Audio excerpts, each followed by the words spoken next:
morning, Grace Bible Chapel. Good morning. It's interesting to be before you today. One of the things that I've learned through life is that it is a journey. And the journey is different for each one of us.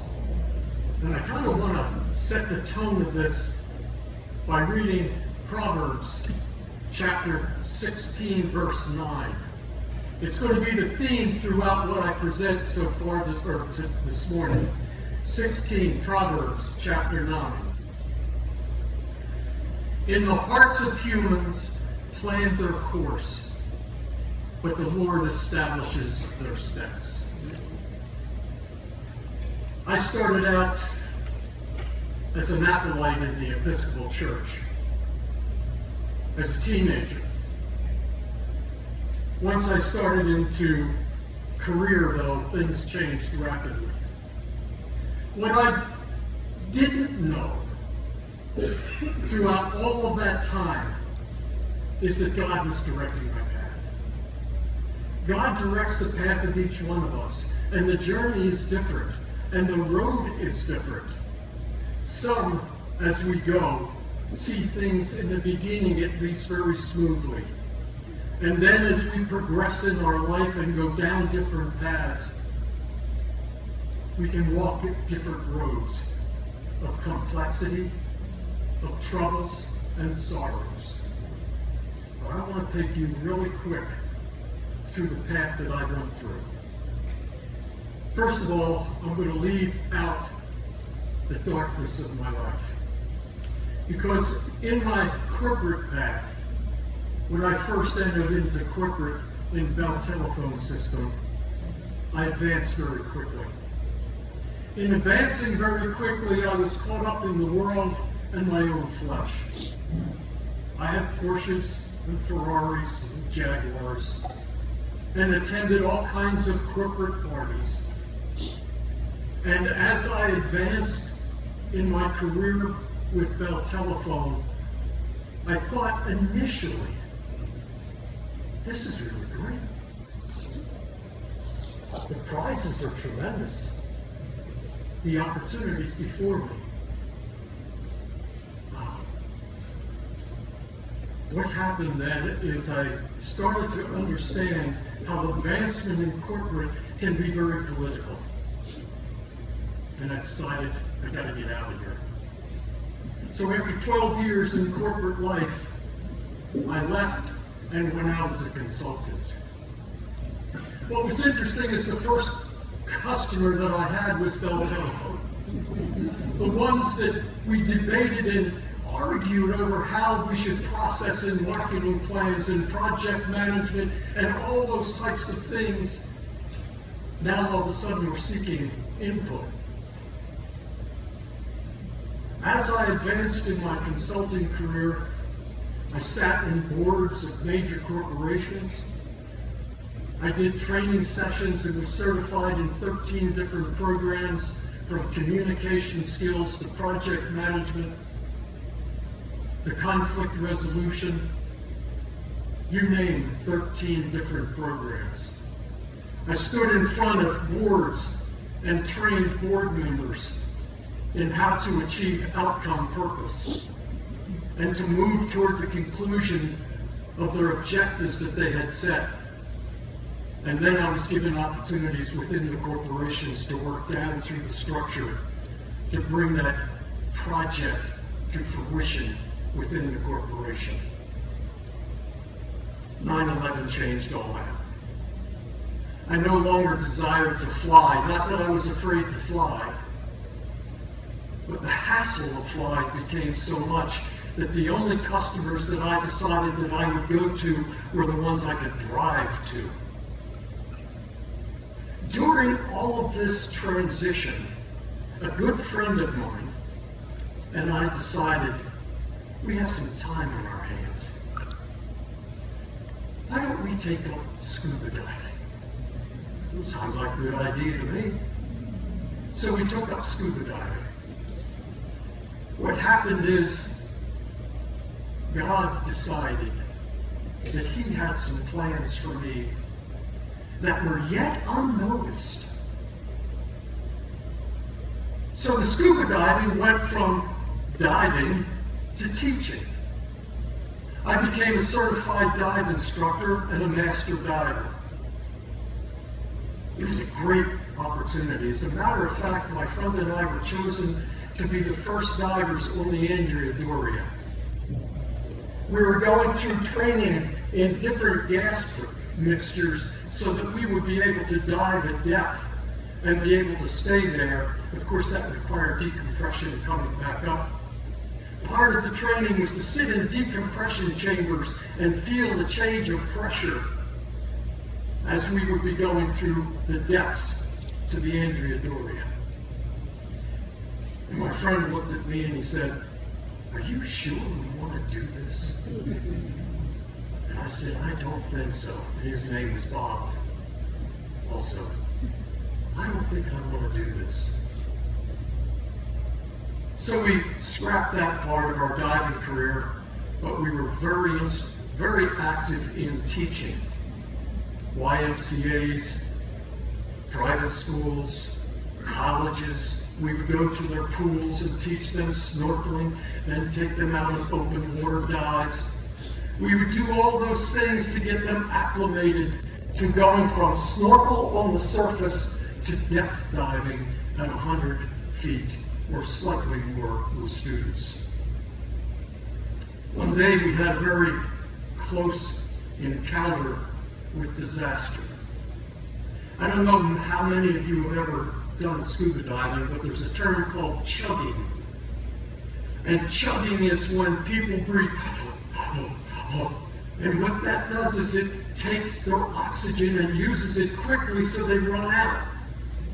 Well, we were at about 60 feet, and there was a person in our class, and we called him the chugger, because we had to constantly watch him.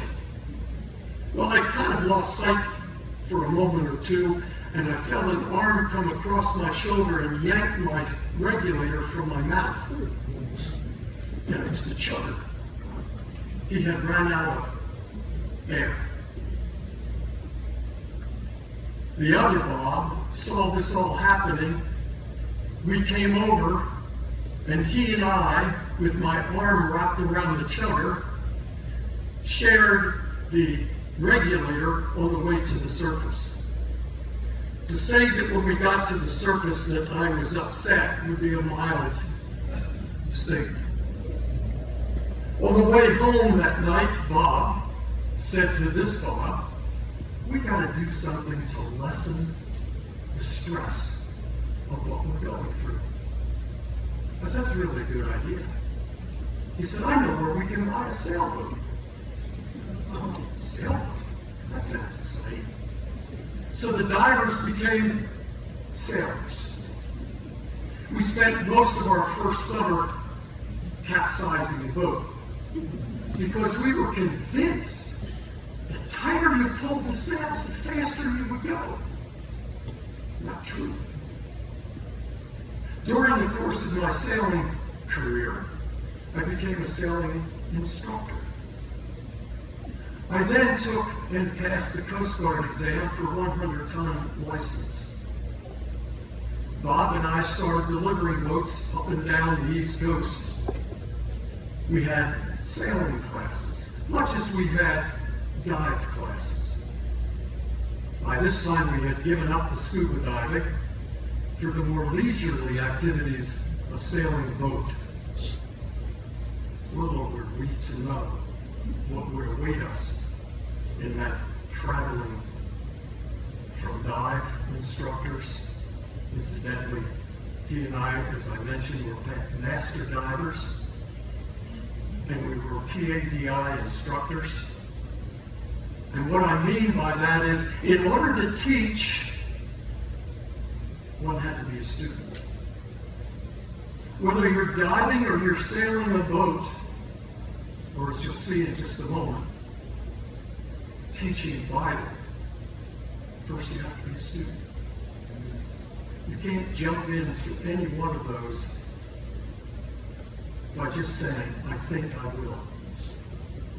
Now let me backtrack a little.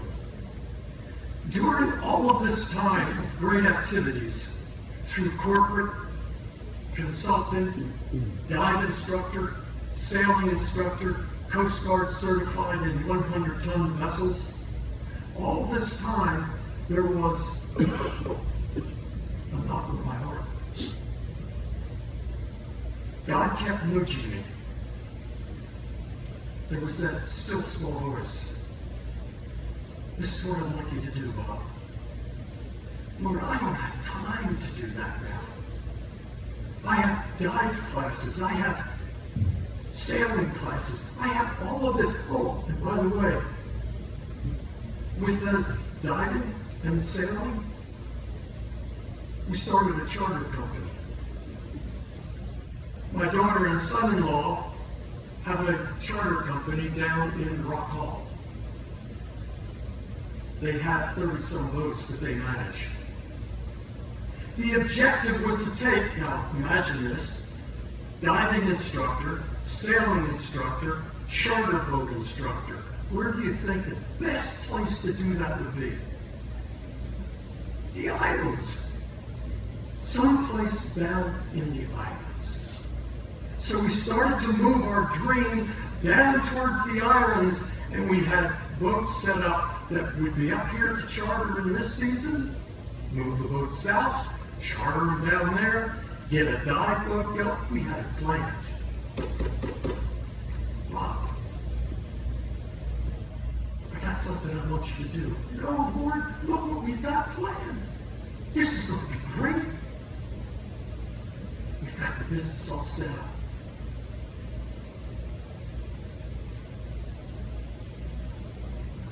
See, a scholar. After 40 years of teaching sailing, and I don't know, 5 years of dive, I had worn the vertebrae on my neck. And any sailor will know, at the top of the mast there's this little arrow. It's called a windex. It's always pointing to where the wind is coming from. Remember a little while ago I said, the more you sheet in, pull the sails in, the faster you go. Well, what we learned was, depends on where the wind is how you adjust your sails to the wind angle on the boat. But then you also had to take into consideration how the boat was balanced. Center of effort versus center of gravity. All the things that a sailor must learn, student, in order to teach others how to sail. We thought we had it made. Please notice I knocked on the table twice.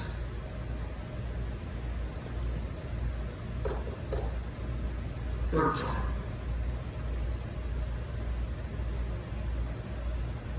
Neck. Guess what I had to stop doing? Sailing. I couldn't sail anymore. I couldn't look up a stupid little arrow up there to see where the wind was coming from. My shoulder was worn out from grinding on winches and pulling on halyards. I had to give up what my dream was. In their hearts, humans planned their course. I had laid out a course. I was pretty sure how I was going to get through life after all the issues of the worldliness of corporate, the money and consulting, the different activities of diving and sailing, all of those things. But the Lord establishes their steps. See, I had no idea at the time that the steps of learning how to teach would take me to the greatest teaching that I've ever been able to do. This book. God said, this is where I want you. short of it is, I got ordained. Never would have thought in the wildest imagination of going to the islands and doing all those things that one day I would kneel before a rail and a bishop would anoint me. Never occurred to me. But God had planned the course. He had set in the direction.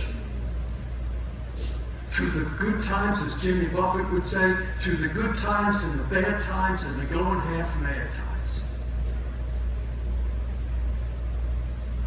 He taught me as I went. Again, I didn't know the final destination, the road that the journey would take. I had no idea. Did I know God? I knew of Him. Did I know of the gospel? I knew of the gospel. Did I know the Bible? Yeah. But God taught me this story. Bereshit bara Elohim. First words of Genesis chapter 1. In the beginning, God. In the beginning, God had already laid out His plans for my life. Through all of the issues, all of the circumstances, all of the walking in darkness, all of the worldly things, all of the flesh, God said, I love you. And as I listened to Pastor Andy this morning, I thought, he's talking the exact same story, a little differently, but the exact same story that I myself in my journey has gone through. And guess what? So is Paul. And every one of the prophets. Because God, before the foundation of the world, had set the steps of the prophets and had even set the course of His own Son to die on the cross. Little did I know that journey that I would have to go to stand before this group this day and give you a short notes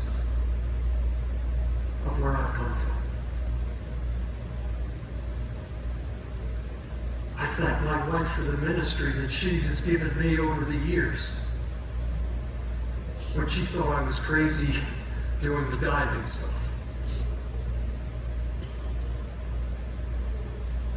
I encourage you to kind of reflect.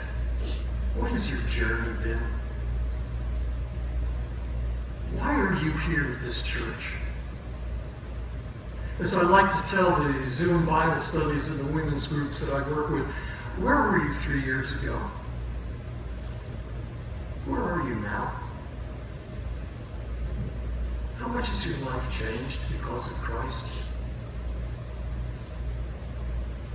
How much has your life changed in those 3 years? Next part of the question. Where do you want to be 3 years from now? What has brought you to this day? And where do you want to be 3 years from now? I was with the men's group yesterday down at the pavilion, watching a man give us a heck of a Bible study lesson on the dog retrieving.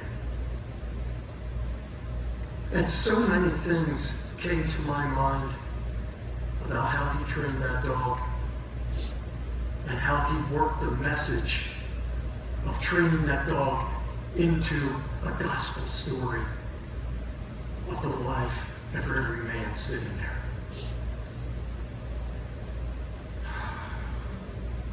Just remember, the plan comes together, not your plan.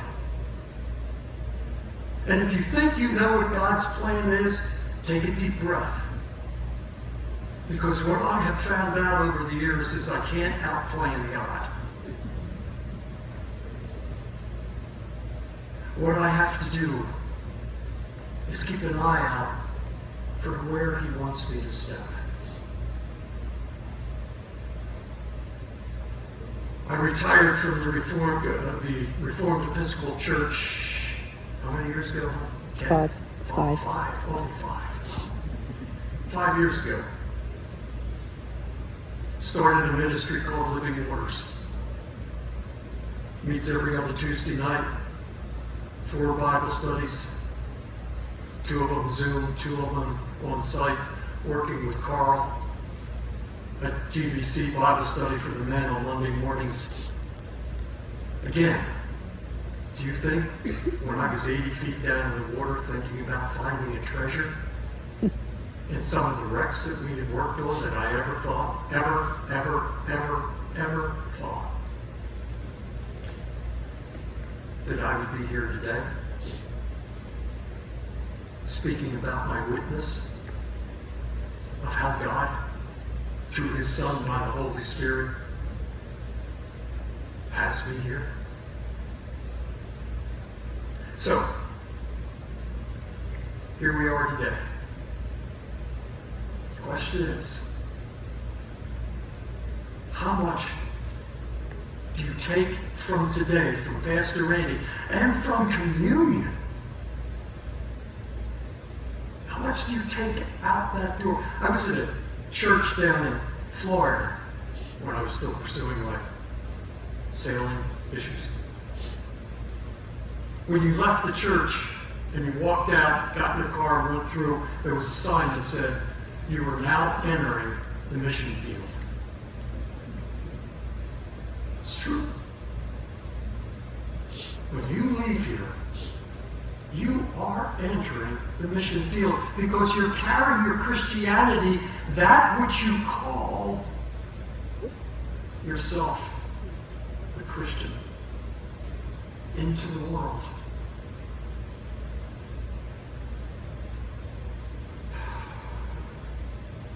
Where do you want to be 3 years from now? I don't mean in your career. I don't mean in your household.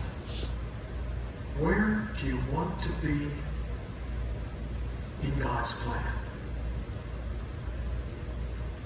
There's times when I ask God, can you open your planning book a little bit so I can kind of see what you've got planned so I can be ready? You know what he says? Trust in me with all of your heart and lean not upon your own understanding. But in all your ways acknowledge me, and I will show you the pathway that you should go. Proverbs. Do you know how hard that is for a man to do? To give up the plan and put it in God's hands. If you ask my wife, she would tell you. I'm always trying to find out what's next. What I need to do is just what I need to do at the moment when God says, move on. We close with this. Do you remember when Paul beseeched the Lord 3 times for the thorn in his flesh?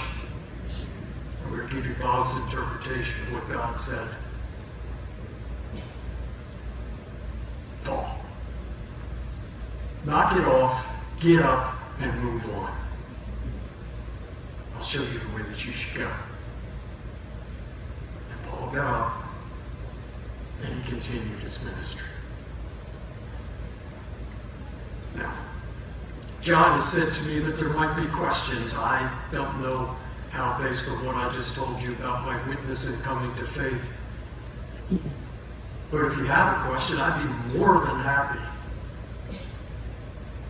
to try to give you an explanation of what the heck took me so long.